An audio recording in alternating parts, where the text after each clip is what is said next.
Just to see if we're picking up the sound okay, let me just ask you, here we are, spring finally. What's your favorite season? Oh, summer, definitely. Uh-huh. Yeah. Is there anything special about summer that you really like? Well, I grew up on the beach here in Biddeford, so our beaches, yeah. Mm-hmm. Okay, well, today is Tuesday, April 14th, 2026. My name is Nicole Morin Scribner. I'm a volunteer with the Biddeford Cultural and Heritage Center.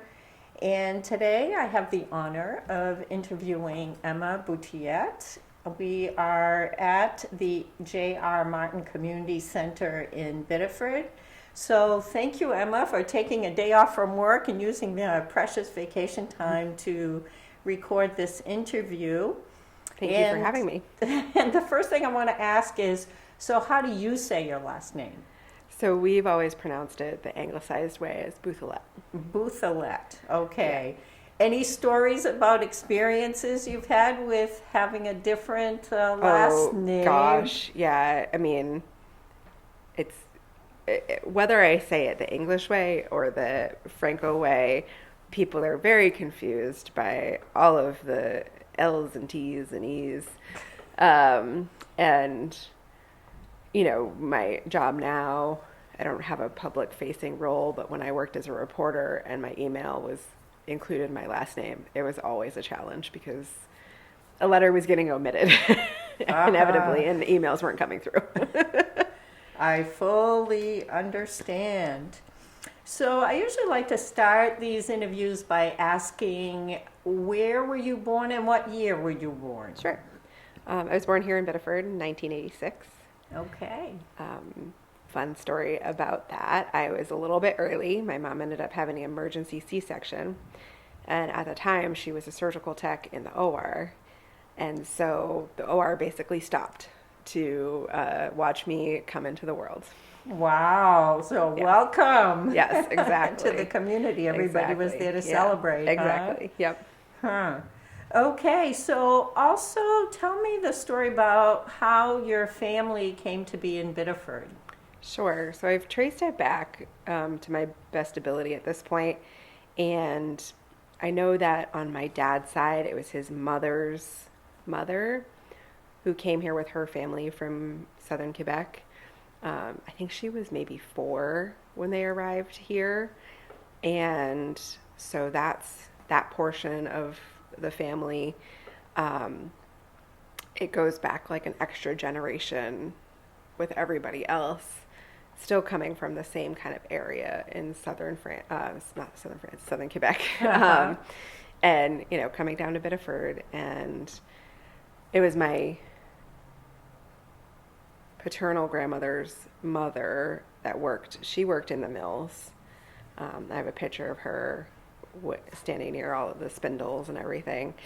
But not everybody worked in the mills in my family. It was kind of a smattering of things that they did. So if they came from, do you know like what area of southern Quebec they're from or community there? I do have it like I've done Ancestry.com, and I can't remember the town names off the top of my head, but it was, you know, kind of in a consolidated area. Now, have you ever gone back there yourself? Did they still have relatives there, or do you still have family To my there? knowledge, I don't think there's any connections still in Quebec. I've been to Quebec City on 2 different trips, technically 3 different trips. We drove through going to Mount Saint Anne one year. So I've been in Quebec, but not the same areas as where my family came from. It would certainly be interesting to explore that someday. Sure. And you probably know this too, is that especially if you have the names and the towns, chances are, the heritage there is very Catholic, and Mm-hmm. they kept great records. Yeah. And so it's kind of neat to see that. So what's your father's name? So my father is Peter Bouthillette. He started his own business, his own electrical contracting business, and I think around like 1990, 1991. and ran that up until recently. He's recently retired. Uh-huh. Now, when you were growing up, did he share anything about, like the challenges of, having your own business and in that kind of business? Were you aware of what his life experience was Yeah, there? he ran the business out of the house for the entire time that he owned it. And so, I learned a lot, some through just osmosis, but, I used to joke when I was of age and applying for jobs that I could write down secretary for PWB Electric because I would often answer the phone, especially before we had, an answering machine. And then when I started, like, I've always loved being creative and crafty, and I had taken classes at Hartwood College of Art, like summer courses, and learned how to use like Sculpey and Fimo clay, so polymer clay, and I was making these little frogs and these little turtles that I signed up to sell at the what's it called, the Seaside Fair in Biddeford Pool. They had a little like section for kids to have tables, and he sat me down. He's like, "Well, what are you going to charge for these?" And I was like, $2. He's like, "Okay, well, what did you spend on material? Like, how much did the clay cost?" And like he walked me through the whole process, which at the time I was just like, "Whatever, Dad." But really has been a valuable lesson. Even though I'm not an entrepreneur, I've done a lot of freelance work and like have learned the value of my time and effort. So yeah. Mm-hmm. Now, and what's your mother's name? My mother is Diane Bouthillette. Also, her maiden name was Crotto. And she, after being a surgical tech, went into nursing school. She actually started nursing school, I think when she was pregnant with me, and then finished when I was about 2. And worked for Southern Maine Healthcare most of her career. She ended up finishing her career at Maine Eye up in Portland. Mm-hmm. So. Now, did she share anything with you about what the life of a nurse was like? Oh yeah, especially because her sister and her sister-in-law were both nurses. Nursing was a topic of conversation at every family gathering. And they definitely campaigned pretty hard for me to become a nurse. But I was a pretty hard no on that most of my life. Was there anything in particular that to help you to make that decision? Kind of a combination of things. Like, science is just not my strong suit. And also, I had a brain tumor when I was 5 and spent a lot of time at Boston Children's Hospital, which I had a great care team, but I just never wanted to have somebody's life in my hands. Like, I feel like if you're a child that goes through an experience like that, it kind of goes one or the other way, where you either want to be also giving that kind of level of care to somebody, or you don't want to ever step foot in a hospital ever again. And I was kind of the latter. That much must have been really scary. Now, even though you were 5, it's like old enough to realize something was going on. Yeah, I was old enough to realize something wasn't right. I didn't quite fully grasp everything that was going on, and didn't really feel. I don't remember feeling scared about the surgery itself. I remember being scared because there was a thunderstorm the night before my surgery, and just like in a different city, in a different space, and just not knowing what was going on. Did your parents share with you what it was like for them? Yeah, it was very hard for them. I mean, like I said, my dad had just started his business when it happened. They also had just poured the foundation for the home that they still live in. They were building that, and there was a lot of things up in the air in terms of the house, the business, and for my mom being a nurse, she kind of knew too much to know the possible outcomes and what they could be facing. So it made it very scary for both of them, and also the fact that we ended up down at Boston Children's, because there wasn't a Barbara Bush Children's Hospital up in Portland. There weren't pediatric neurosurgeons here. So it was being an hour and a half away from home also. That was pretty hard. Wow. Well, I'm glad you came out on the other side of that. Yeah, all things considered, I had a pretty good outcome. Uh-huh. Yeah. Now, was it, I don't want to say one and done, but is it that surgery kind of resolved everything, or did you have Yeah, to so keep the going, tumor was a or- non-cancerous tumor, and I had a very talented surgeon who was able to remove the entirety of the tumor, and I didn't Wow. have a recurrence. But we still had to keep going. It was a lot of trips to Boston just for follow-up appointments, all the way up until I was 18. Wow. Yeah. I would imagine that definitely still has a lasting impact one way or the other. For sure. So you mentioned something about it was a topic of discussion at family gatherings. So so talk to me about relatives. Sure. What was family gatherings like? Yeah, so, on my mom's side of the family, I feel like that's where we had some of the biggest gatherings, probably just out of virtue because of my paternal grandmother had passed away when I was 2. So I feel like those types of family gatherings on that side just didn't happen in the same vibrancy as it did when she was alive. So a lot of my memories are with my mom's side of the family, and big meals of spaghetti and meatballs and Thanksgiving dinners, and what are some? Oh, bean suppers, of course. So just like all being together, enjoying each other's company, eating good food was kind of the tone of every time we were together. Mm-hmm. Even So- still.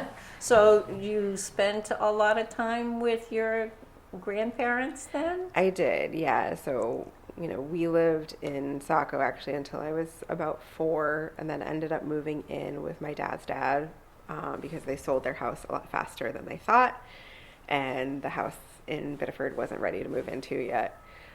So we lived with him for probably a little over a year, I would say, maybe more than that. It was all right around the time I also had my surgery, so my memory is a little, especially being 5, my memory is a little vague on timing there, but I lost my train of thought. So Sorry. tell me, so what was your paternal grandfather's name, and what can you Okay, share so about my him? paternal grandfather, his name was Roland Bouthillette, and he served in the U.S. Navy during World War II in the South Pacific. I have a really cool map at home that was hand-drawn from, I think, one of the captains on board, and it shows the entire tour and the dates and everything. And my dad has a version that my grandfather actually annotated, adding some things. Yeah, so I spent a lot of time with him. As I said, his wife Giselle had passed away from metastatic breast cancer when I was 2. I've been told frequently I still soaked up a lot of her influence in those 2 years, and I look a lot like her, and I have the same kind of mannerisms, demeanor. And before my grandfather passed, like I could see him recognizing that in me too. So I spent a lot of time with him. I spent a lot of time with my great aunt Pauline, who was actually, I think she was actually cousins with my dad's mother, but was close in age. And she would take me to McDonald's and pick me up after school, and, just loved taking care of me. And then I spent a lot of time with my mom's parents as well. And what's their names? So their names are Madeline Peliquin Crotto, and Lionel Crotto. A lot of people knew him as Friday. Friday. Yep. Why? Do you know why?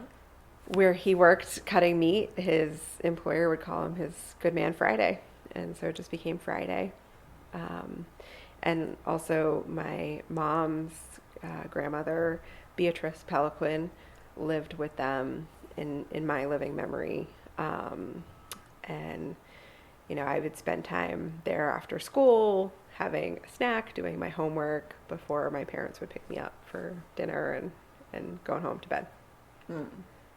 Now, I understand that your maternal grandfather had a significant event in his life. He did. Actually, before my mother was born, he was working as a meat cutter at a grocer on Main Street here in Biddeford, and had his cleaver and was cutting a slice of beef, and it slipped, and he didn't sever his leg, but severed some pretty important arteries and lost one of his legs because of the accident. And it was, at the time, pretty incredible that he even survived just because of the amount of blood he lost. And my mom said that actually a lot of people went and donated blood for him specifically while he was in the hospital. One of the things that I do in preparation for these interviews is I have access to something called newspaperarchives.com. And I did see an account of that event, and I know that was, it kind of took my breath away. It was pretty scary.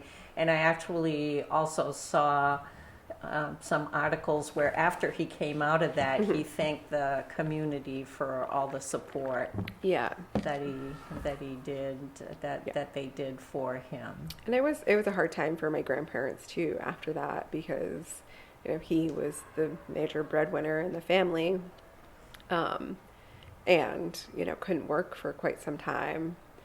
And I can't remember when my maternal grandmother started working for City Hall, but toward the end of her career, she was in the finance department at City Hall. She knew where every single penny in the city went. It was in good hands then. It was in good hands. So he was able to get beyond that. It took some time. Some time and some recovery, and he did have a prosthetic leg made, but unlike the prosthesis we see today, it was heavy. It didn't have any flexion in the knee or the ankle, so he walked with a limp, and it fatigued him quite a bit to walk with that leg. I bet. So did he did he show it to you as a kid, and what did you think about that? I remember seeing it, and I remember seeing it on and off, and just like it was something that I knew, it was explained to me in whatever terms is appropriate to explain to a kid. But it still was just weird, and he'd kind of get down on the floor with me and then struggle to get back up just because, again, he couldn't bend the knee or anything. But yeah, I just, it was weird, but also just, it was who he was. Mm-hmm. So tell me about other memories from when you were a kid. What did you used to do for fun? So I definitely spent a lot of time at McArthur Library. There's probably some newspaper clippings that you'll find for me actually in there. Story hours, that kind of thing. And then, heading to Riley's Bakery for a butter cookie afterward with my stack of books that I had taken out. That was always a pretty fond memory, and, doing the reading challenges every summer. Big reader even today. So it's cool to see that they're still doing programs and have some reading challenge programs for adults too. So that was one of my core memories of the downtown, but I spent a lot of time growing up on the beaches actually, because my maternal grandparents had a year-round home at Middle Beach where people park right off of Bridge Road, and so their house was right at the end there, and it was year-round, so they lived there full-time. By the time I was around, it used to be a camp. They had converted it. So I spent a lot of time there, after school and on summer vacations. And then my paternal grandfather, Roland, he would golf every Monday, Wednesday, and Friday at Dutch Elm. And so on Tuesdays and Thursdays, I'd end up being with him. And during the summer months, that was spent at his cottage closer to Fortune's Rocks. Yeah, actually, I'll have to share with you one of the clippings that I saw is a picture of your paternal grandfather with his golfing trophy. Oh yeah, please do share that with me. Yeah, he was an avid golfer, and that just really filled his cup, especially in retirement and after my grandmother had passed. That was his regular social hour or hours. Mm-hmm. And both grandfathers actually taught me how to play cribbage growing up. I joke a lot. That's how I learned how to count, which is why I can't count much past 31. So that was like a fun activity, learning how to play cribbage with them. And, my paternal grandfather, because he was more able-bodied than my maternal grandfather, Pepe Friday, that's what I called him. He would also swim with me. He taught me how to body surf in the waves. And then, probably to keep me entertained, when he was tired, he'd tell me to go collect pet rocks on the beach. So those were some good memories growing up. So there have been a lot of changes at Fortune's Rocks. What have you seen, and what's that Yeah. like from your perspective? It's certainly interesting to watch happen. And we inherited the cottage from Roland and held on to it until 2021, when it just didn't become, like, it just wasn't feasible. The taxes is what we owed on it and the maintenance. But that was just still so expensive and too much work for not a lot of enjoyment, because we were renting it most of the time to afford it. So having to let that go was really hard, and seeing, the new owner take that over. But then in the winter of, was it 23? I think we had that big storm come through. So the patio in front of the cottage was completely destroyed. From what we understand, the cottage itself wasn't damaged, but now seeing those first 4 cottages up on pilings, like, it just looks so weird. Part of me is relieved because it looks so different that it's not mine anymore. And also that we didn't have to deal with that ourselves, because that would have just it would have been too much. And, so seeing that all built up just is weird. Seeing the tidal shifts happening, like at high tide down at Fortunes, there's basically no beach anymore. And, high tide used to be what we've come to know as low tide mark. There used to be a lot more beach there. So it's sad to watch, especially as more of, fewer local families are owning those cottages. People are coming from out of state, buying them, sometimes tearing them down, and it doesn't have that kind of local camp character that it once did. And then, just as we face climate change, the shifts along the beach are noticeable year over year. Now, did your parents or grandparents, were they involved in any community organizations to your knowledge? That's a great question, and I'm not sure if any of them were, actually. I mean, certainly, raised Catholic. I actually went to St. James through 3rd grade and did the whole confirmation, CCD, all of those things. My grandfather was an avid churchgoer, up until he lost his ability to kind of move around independently. I'd grocery shop for him, but I wasn't going to take him to church every week. So, yeah. So which parish did they belong to? So my grandfather went to St. Andrews. That's where they had got married. So it was, closer as well to where he lived. And it was actually funny in the wedding announcement in the paper that it was Father DeCary who married them. and then they built their home on DeCary Road off of Pool Road in Biddeford. Just like a random coincidence. Now, did your grandfather or others in your family happen to express how it made them feel when St. Andre's closed?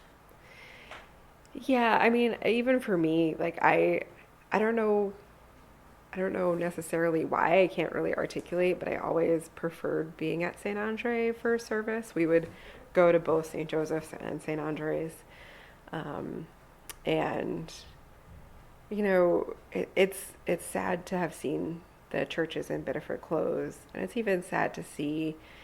I don't frequent masses at St. Joseph's, but I've gone for friends' children's baptisms and whatnot, and to see the congregation having dwindled is it's just sad because that's a piece of culture that is lost. That I don't think is unique to Biddeford. I think that's pretty common across the board with the Catholic Church. Now, as a child where you lived literally on the beach some of the time where you had family there, so was Old Orchard much of a draw for you? No.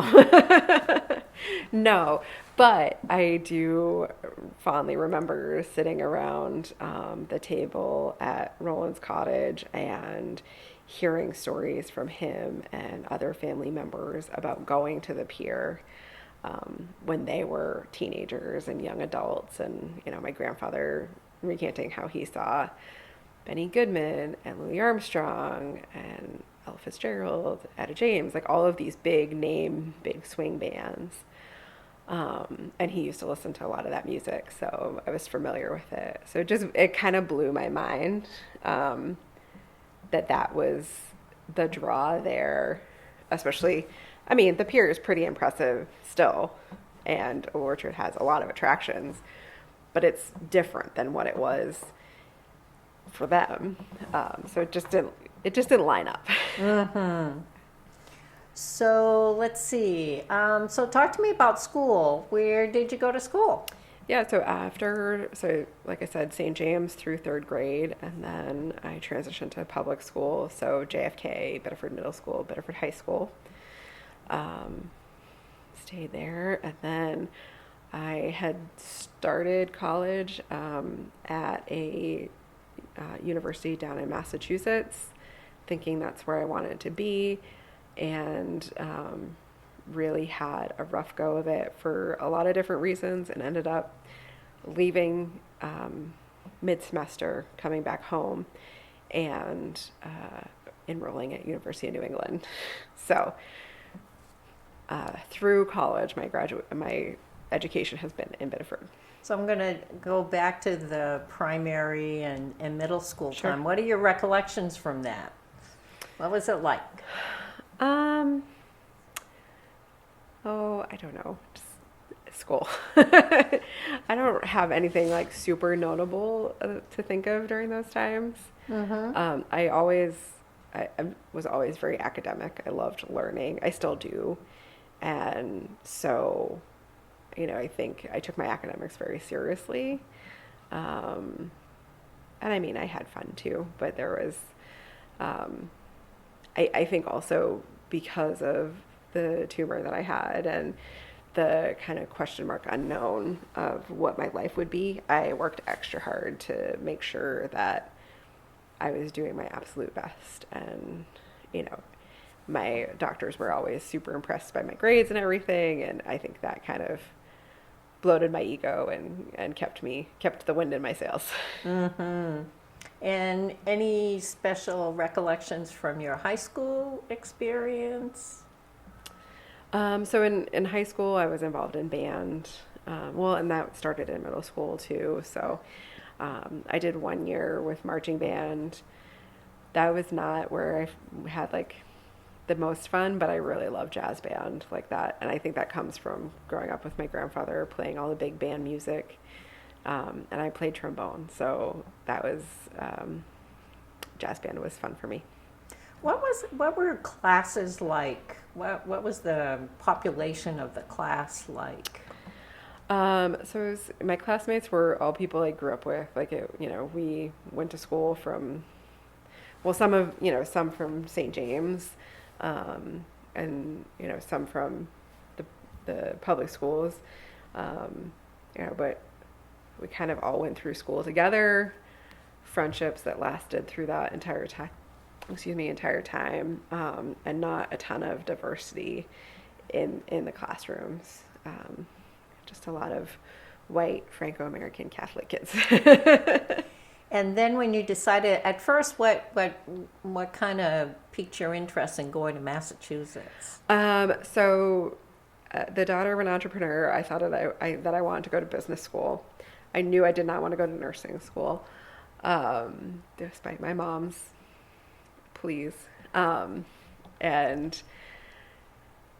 I did all of the campus tours and all of that kind of stuff. And at the time, I really just wanted to leave Biddeford. I didn't want to stay here. And, because that was 2004 when I graduated from high school, and there was really nothing. Like, there was nothing on Main Street except for Riley's. You had George's, you had Alex Pizza, you had the library. Like, there was nothing exciting happening here in town. And I just felt the need to see somewhere different.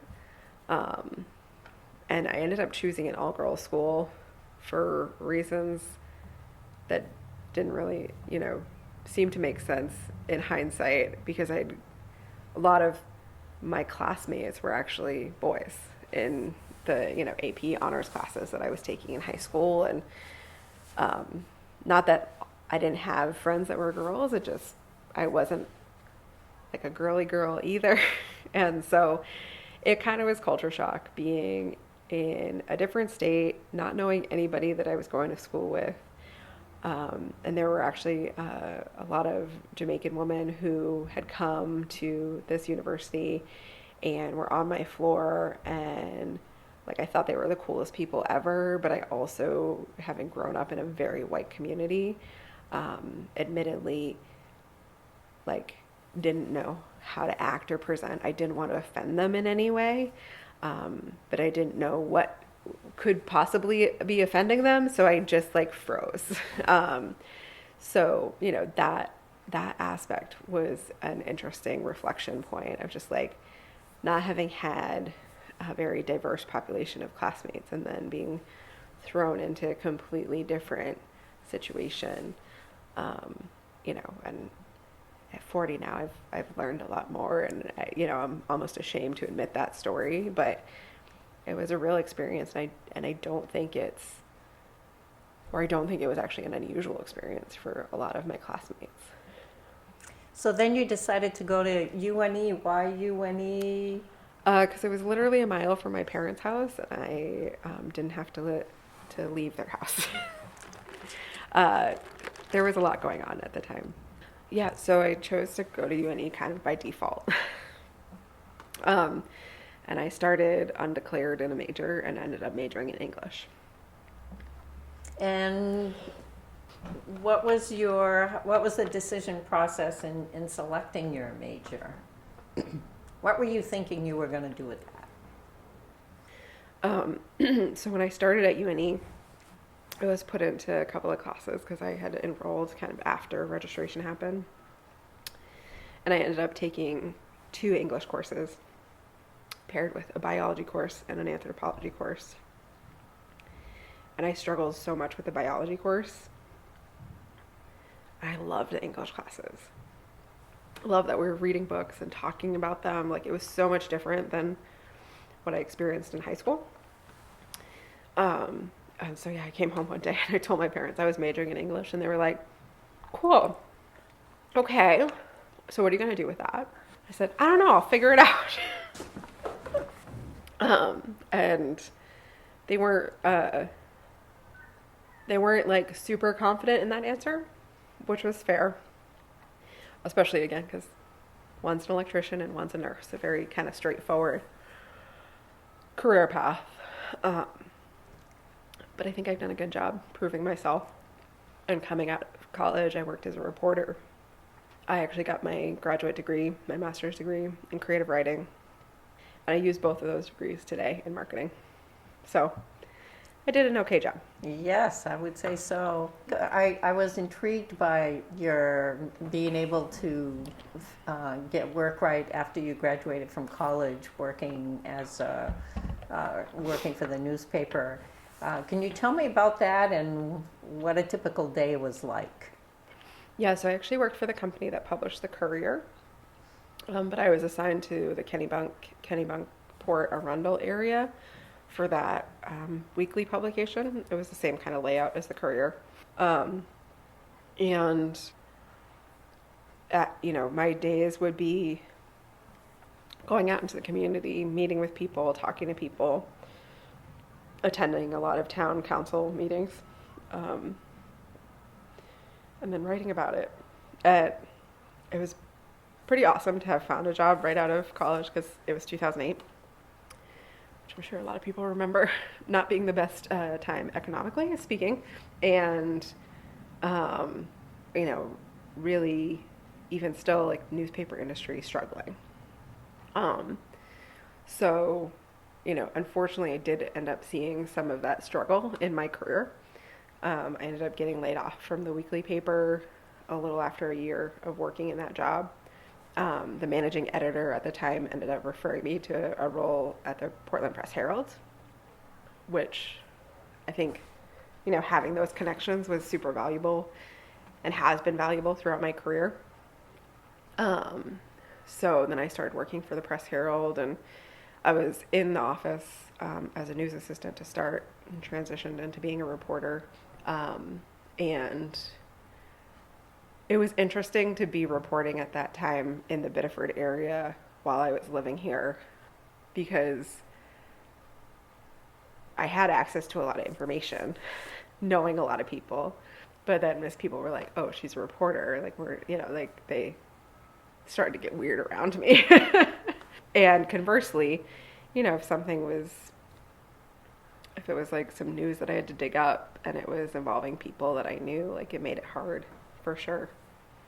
And ultimately, after 2 years at the Press Herald, a little more than 2 years at the Press Herald, I realized like reporting actually wasn't my jam. I really loved when I could write human interest stories and go a little bit more in depth for the things that, you read and you have like a good feeling about afterwards. But the hard news stories, those were just things that I struggled with a lot. There had been a plane crash here in Biddeford. I don't know if you remember that, but it was probably 2010, I think. And it crashed into a house off of Granite Street Extension. Clearly coming into the airport here in Biddeford, but something went amiss. I forget what actually happened. But at the time, it was a Saturday or Sunday, I think, and I was here in Biddeford, and I knew that the reporters that were up in Portland wouldn't be able to access the location by the time they got down here. So I just went and I started calling news in. And, it was hard to stand there and see people I knew. And I didn't know the people whose house it was, but I knew people who knew them. And that was a hard one for me to report on. And ultimately I knew that wasn't going to be my career path. Is there one of those stories that you ended up writing that sticks with you it felt really good to have been able to capture an experience? Yeah, I mean, there were several. I got to go to the Great Balloon Festival up in Lewiston, Auburn. I covered the Pride Parade in Portland, and that had been my first experience at a Pride Parade as well. And I got to go to the Goat Island in Cape Porpoise and that lighthouse. So definitely a lot of fun experiences for sure. Mm-hmm. Now there's something that you said that kind of piqued my interest about, and I like to capture how things change over time. As a reporter, what you did was you had to call in the story. So what was the process back then compared to what you think it's like now? Oh, well, that was for that airplane crash, I was calling into the weekend reporter to give him quotes and information while I was still on the scene. And then when I got back to my house, I wrote up, other information that I sent in to him. So even now, when like big news events happen, you'll often see at the end, like, written by so and so contributed. So, that was in that instance. Usually I was the one that was getting back to a computer and writing it up and submitting it for print. And I think that, today the Portland Press Herald offices are a little less centralized, and a lot of the reporters are working from home. And, there was one thing that I never did, which was record interviews. That was kind of like seen as not a bad practice, but like you should be able to take good enough notes to not have to record an interview. But honestly, I've been interviewed a couple times for the Press Herald, and they record the interviews now, and it's like, that's such a better way to do it because you do have the resources to refer back to. If you have, a question in your notes about, oh, wait a second, is that what they said? So, it's evolved, but I think it's still a lot the same. Mm-hmm. That reminds me, there was a question I was going to ask you that I forgot when we were going through it. What was technology like when you were in school? Oh, I didn't have a computer until I was in, like, toward end of high school. It wasn't, I don't think I had to type papers up even until I was, like, a freshman, sophomore. And I remember with my dad's business, he had, like, an old school word processor. And it was, like, the black screen with orange print on the screen. And I would type stories all the time. Type little stories and then print it out. So I think he also had a, like, car phone when those first came out, which I thought was wild. But it made it easier for him to do business because he was always on the road at clients' houses. So if he had a car phone, people could leave him a message there. He could get back to them quicker. Do you remember what car phones were like? Yeah, they were huge. It was like almost like a briefcase, this huge box thing. And of course, my dad built a whole like setup for it. Yeah, so, and I think because I don't know why he decided to do this, but he's saved most of that technology. So I think he has the old car phone that he used to have, plus some other cell phones. So yeah, that felt like such a fancy thing to have. So it's wild to think now we have like basically tiny computers in our pockets. Right, and so you didn't have to deal with cell phones in the schools back then? No. I do think I had a cell phone, like when I started driving, but it was, a flip phone. I don't even think it was actually a flip phone. It was very basic. There was no texting at the time. I didn't start texting until college, and even then, I don't think we actually had a phone plan for texting, so it was like very rare that I did. So after, how long were you with the Press Herald, and what came after that? So after that was several years of freelancing and working several different jobs. So I continued freelancing for the Press Herald. I wrote bar reviews for them. I wrote a lot for Maine Woman magazine, which I think is now defunct.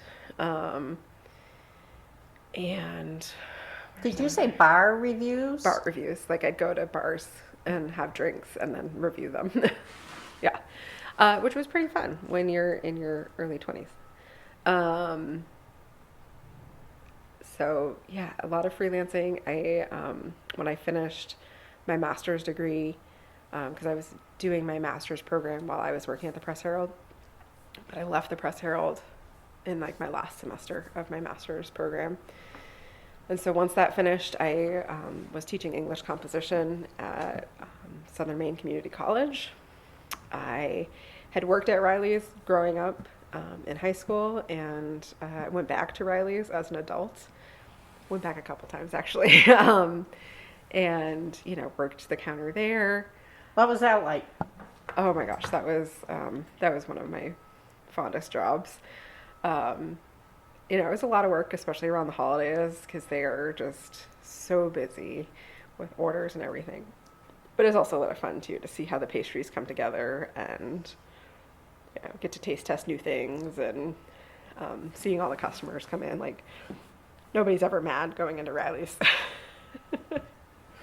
So yeah, that was a fun job. And then I eventually transitioned into working for Main Limousine Service.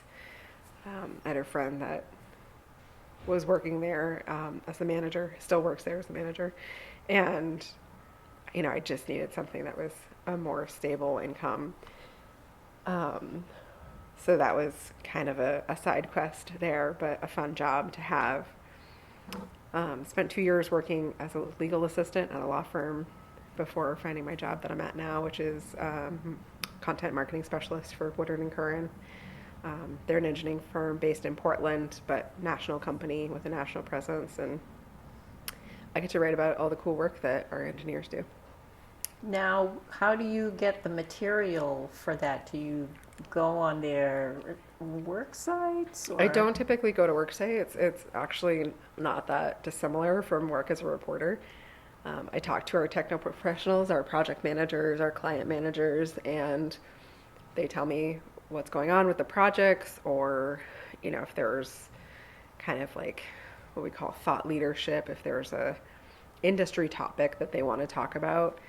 I interview them and work with them to create a draft that they then can revise, and we publish to our website, or sending off abstracts to conferences so that they can present at industry conferences. And so not dissimilar to work as a reporter, but my name's not on anything, which is totally fine.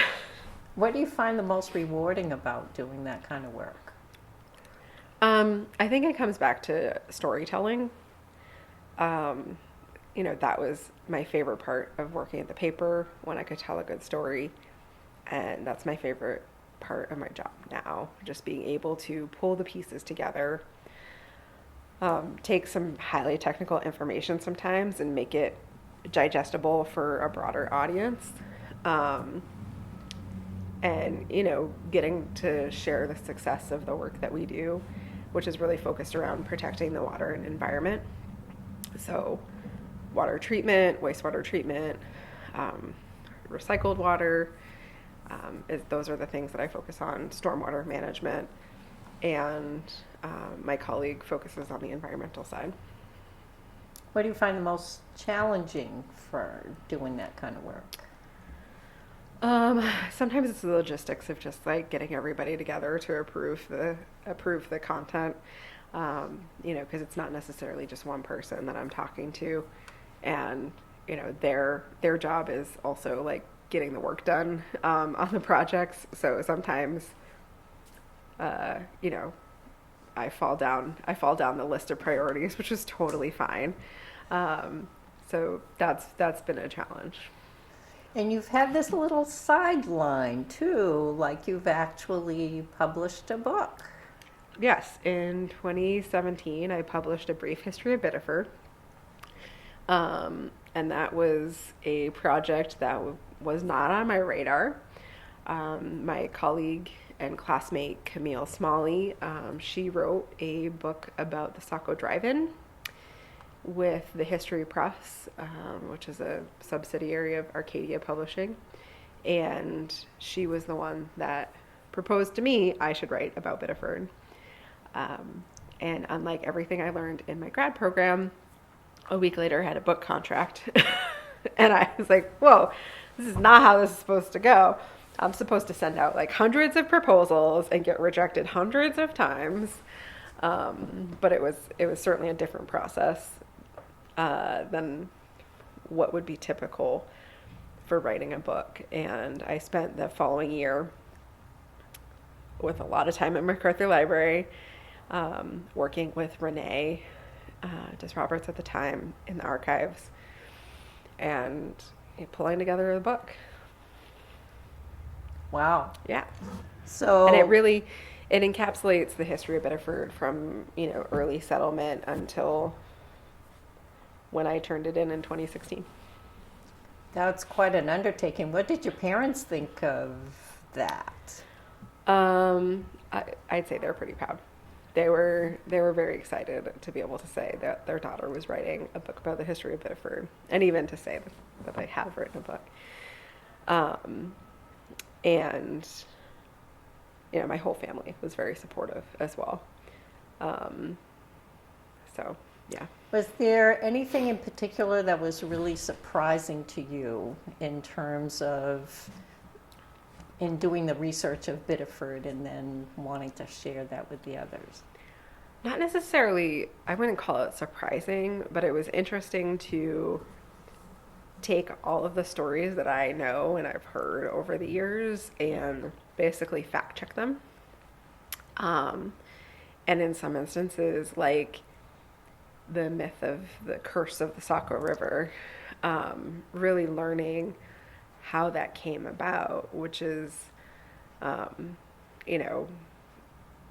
story of British settlers coming in and tipping over the canoe of, I think it was the chief's wife and son that was in the canoe, for the sheer fact of they should float, but the baby drowned, and of course the chief was mad, but that story is what fueled this curse of the Saco River,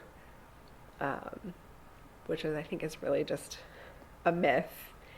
And more recently, I'm like, you know what? It kind of came about when the water quality in Saco River was real bad, and they probably just didn't want kids swimming in the river.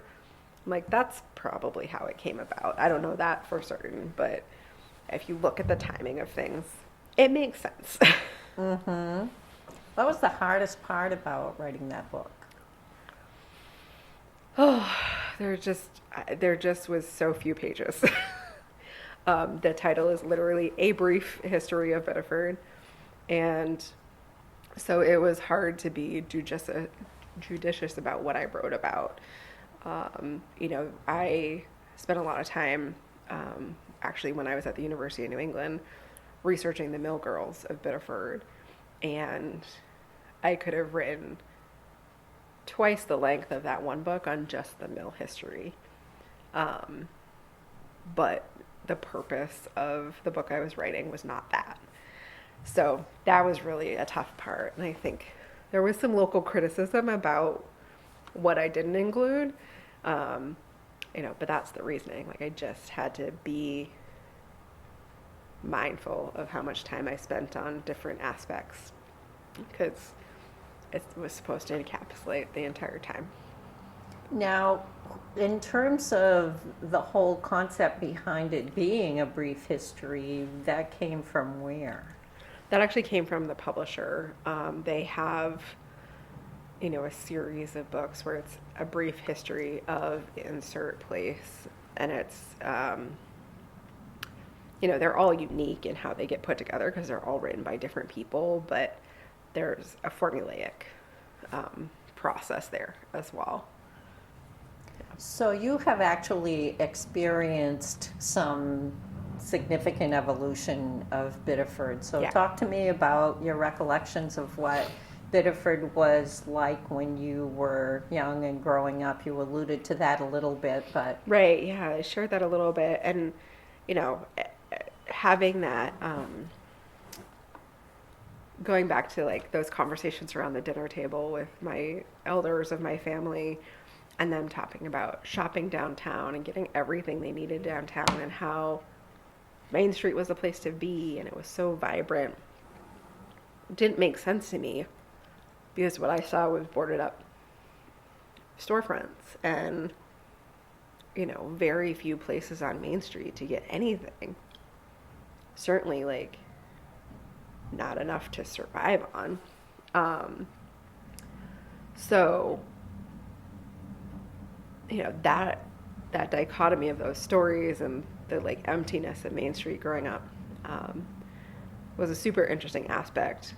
And then seeing the whole evolution happen in the past, 20 years has been really amazing to watch. And, I think attributed to some key people who saw potential in Biddeford.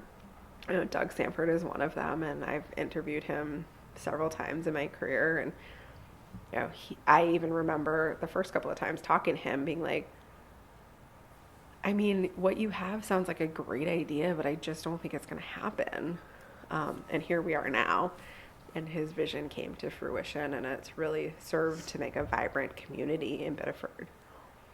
I remember shortly after Elements opened on Main Street and sitting at the bar and hearing some people saying how they had come down from Portland to check out this place because they had heard about it. And I was like, you came from Portland here? Because that just wasn't the thing. It was, you go to Portland for everything. So it's been really cool to see, and it makes me so proud. Like, it really does. I think that there's still issues we need to work through as a growing, robust downtown. But it's a pretty impressive turnaround from where we were. And I think sometimes people forget that. And it was kind of cool to walk that memory lane when I was writing the book. And even it's been 10 years now since I was actually working on that book. And the change that's happened in the past decade has been immense. So what's your sense of what people think of Biddeford then and now? I think there are still some holdouts that think Biddeford is not a great place. We'll use that as a PC language. But it's really made such an evolution that it's become an attraction. And I think, we've got places like the Lincoln Hotel that's brought in a lot of different people that probably wouldn't have come downtown. The restaurants are a draw. Some of the restaurants have made big waves in the food industry, Palace Diner, Fish and Whistle, to name a few. And then you have the classics that people still support, like Alex and OG's and Riley's. So, I think people's perception has really changed a lot, like in a general sense. And those people who are still holdouts or don't know what they're missing. So what has being from Biddeford meant to you personally? Well, I think even our exchange in emails leading up to this is just kind of what I love. We connected the dots that your sister went to high school with my father, and my parents met in high school, and having those small world connections, I think, is just so cool to me. And there was also a point of time in my life where I hated that everywhere I went, I knew somebody. But now I love that. Like, I love being able to just show up somewhere and know that I'm going to see familiar faces and have friends there. Also in the same sense, I know there's people that to call on if there's anything that I need. I think that's not unique in a community, but it's still a pretty special thing. And I think also in this world where, especially even coming out of COVID, like this isolation that we find ourselves in. I was just talking with somebody about this last night about wanting to do workouts together in groups. It's like I work from home most of the time. So I talk to people through a computer, and my interactions are then at the yoga studio where I teach, or if I go out to grab lunch or something. So that sense of community, I think, is so important, and we've held on to it even as we've grown and changed. Well, I'm glad you mentioned yoga because I know that that's an important part of your life as well. Yeah, yep. I started doing yoga in 2017. Yep. So it was right as my book was being published. I started at Samudra, which at the time was on Main Street in Saco, and immediately just fell in love with the practice. And I had tried it multiple times before, but I think it was about finding the right studio, the right atmosphere, the right people to be around.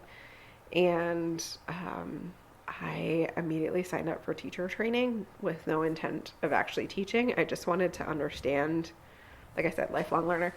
I just wanted to understand why the practice made me feel so good, not just physically, but mentally. Um, which, was certainly something I learned in teacher training. But then I realized how much I loved sharing the practice as well. So I've been teaching ever since 2018.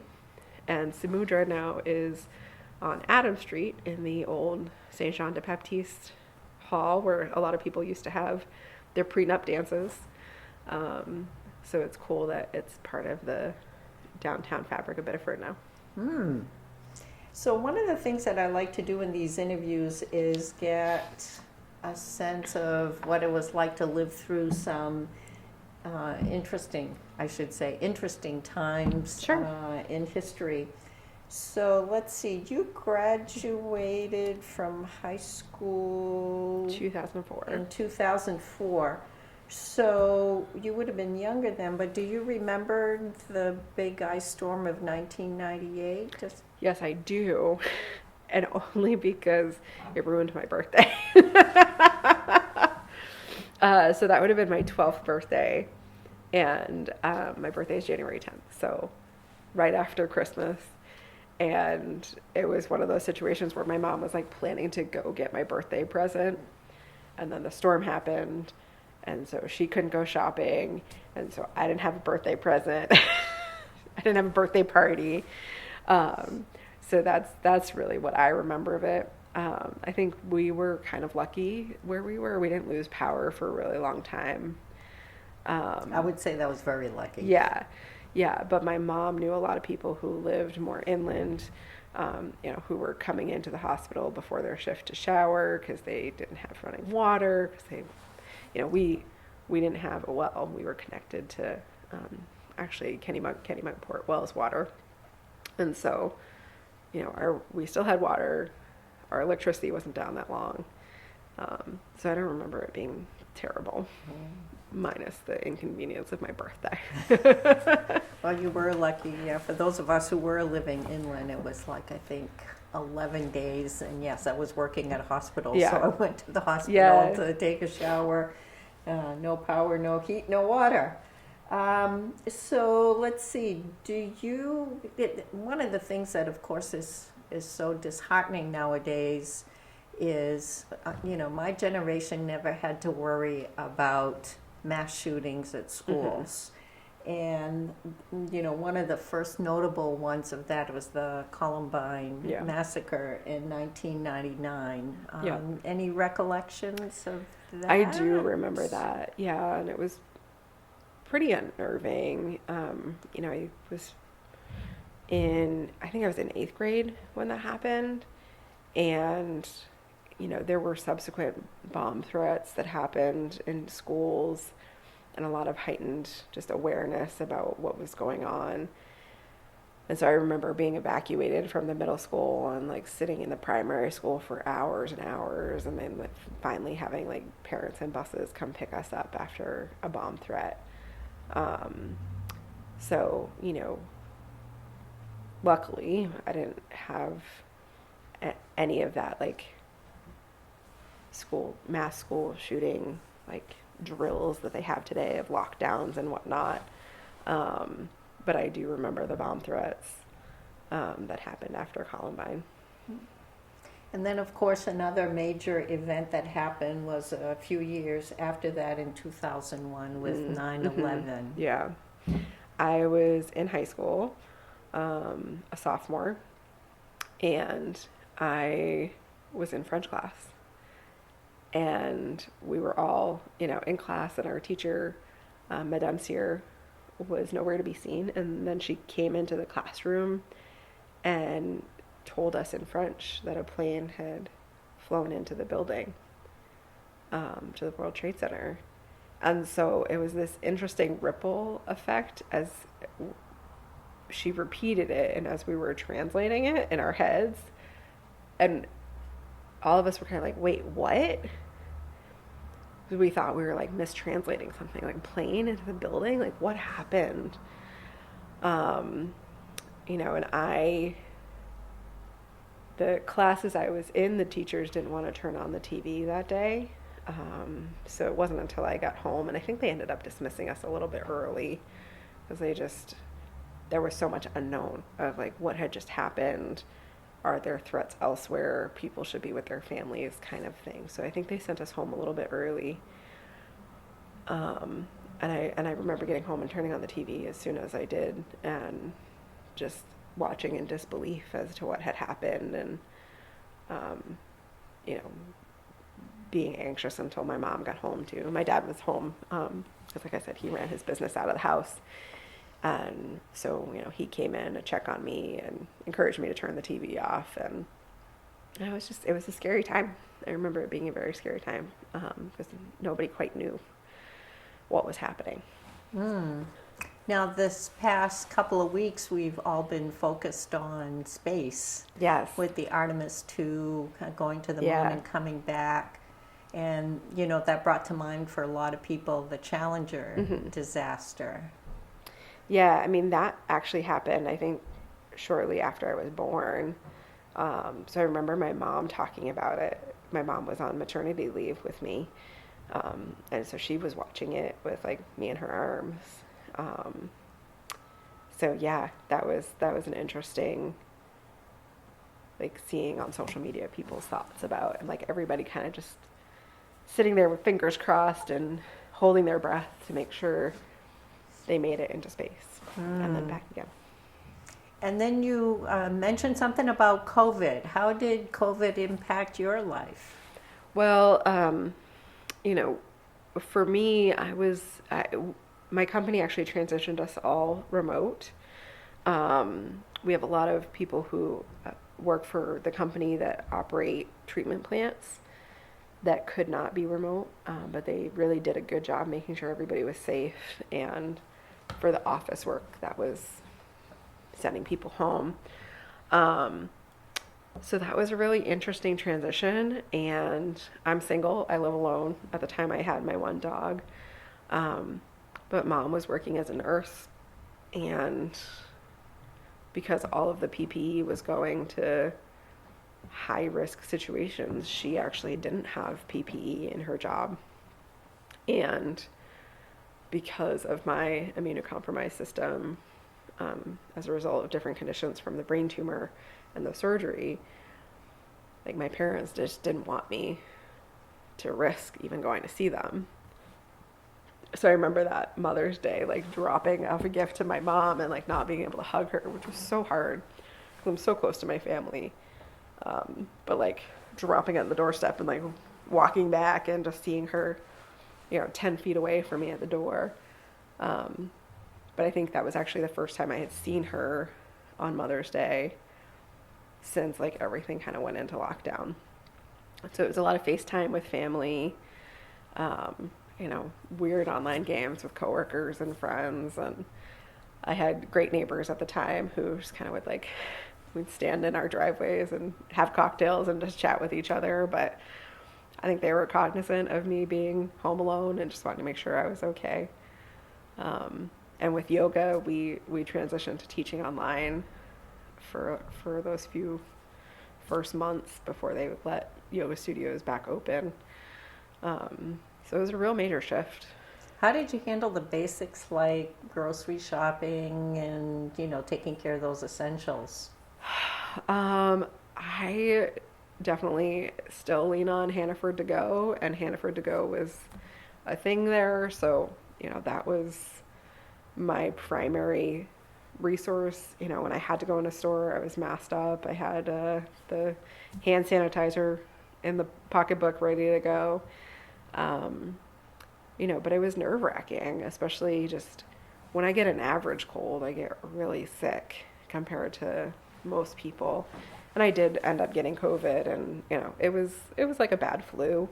But I really tried very hard not to get sick at all.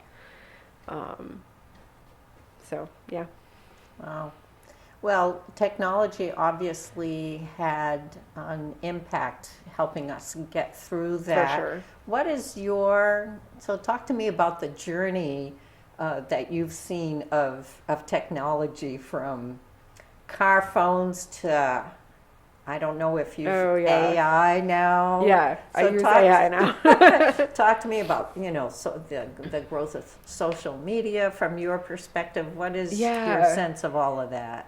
Well, I was talking about typing up stories on my dad's word processor, but even before that, there was a typewriter in my grandfather's house that I would, do little stories on. So, I used a typewriter, transitioned into computers, and it was, I was in college when, Facebook became a thing, and you had to have an .edu email to become a member. And I signed up as soon as it came to the University of New England. Like, it had to reach your school before you could even sign up. You just didn't automatically, because you had a .edu email. So I've seen that whole transition as to then anybody could sign up. And it's kind of have a love-hate relationship with social media at this point in my life. I think there are some beautiful things that happen with it. Things like the Artemis 2 and their journey that they just had, and getting to follow those astronauts on Instagram and see their pictures and hear from them while they're in space is incredible. But then the 24/7, 365 news that we're bombarded with is really hard.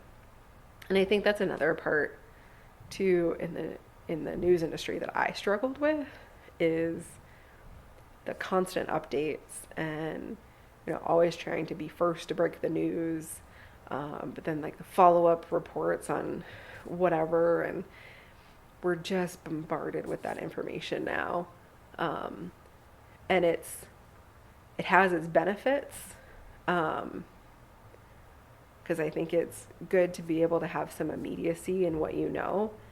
But things like when the Lewiston shooting happened, there was so much misinformation circulating that it really did a disservice, I think, to the investigation and finding that man. So it's a double-edged sword, technology. Mm-hmm. And I think I'll feel like that forever. Even with AI, I've been implementing some of it with my work, and there are some things that I'm like, yeah, this is helpful.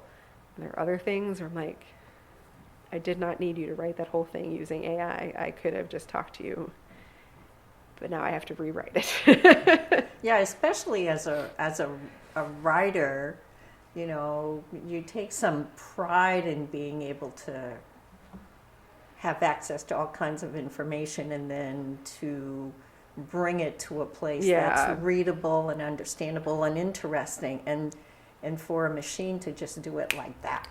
Yeah, and the more that I've worked with it, the more I realize how you can see when it is written by a robot. I call it the robots. There are things especially in the writer's world, the M dash and how you use that in the sentence, the longer dash, has become kind of a signature thing of AI. And I'm like, yeah, it's a signature thing, but it's used incorrectly. So I'm like, I'm still going to use them in my writing because I know I'm using them correctly. So little things like that is just I think people make assumptions about, it's doing this one thing consistently. But I'm like, it's also consistently wrong. So if you see an M dash, it doesn't mean that AI wrote it. But if you see an M dash used incorrectly, then yeah, AI probably should write it. So explain to me what M dash is. Oh, so That's like a longer dash in a sentence, usually where there's an aside in mid-sentence that you might want to insert.